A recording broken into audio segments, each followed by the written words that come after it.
দীর্ঘ 17 বছর আন্দোলনের ফসল নির্বাচন। এনআরবি, সিআরবি, ডিআরবি, বিআরবি বঙ্গোপসাগরে ভেসে যাবে। বাংলাদেশের মানুষ সুবাদ ও সুস্থ নির্বাচন চায়। কিছু কিছু লোক, কিছু ছোট ছোট মুরগির বাচ্চারা নির্বাচন চায় না। দীর্ঘ 17 বছর আন্দোলনের ফসল নির্বাচন।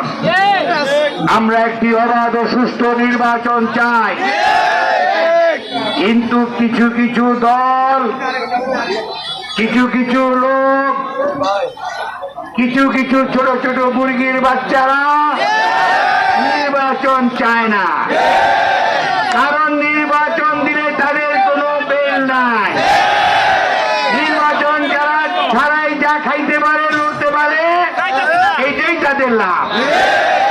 নির্বাচন হয়ে গেলে র্যাব, বিডিআর, পুলিশ পাহারা দিবে না। পদ্মা সেতু, মেট্রো রেল এবং এলিভেটেড এক্সপ্রেসওয়ে নির্মাণের গর্বিত অংশীদার বসুন্ধরা সিমেন্ট।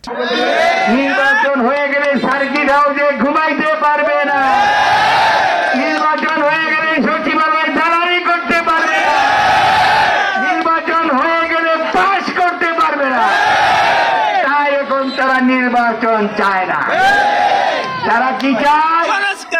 তারা চায় NRB, PRP, CRP, DRP. NRB, CRP, DRB, BRB বঙ্গোপসাগরে ভেসে যাবে।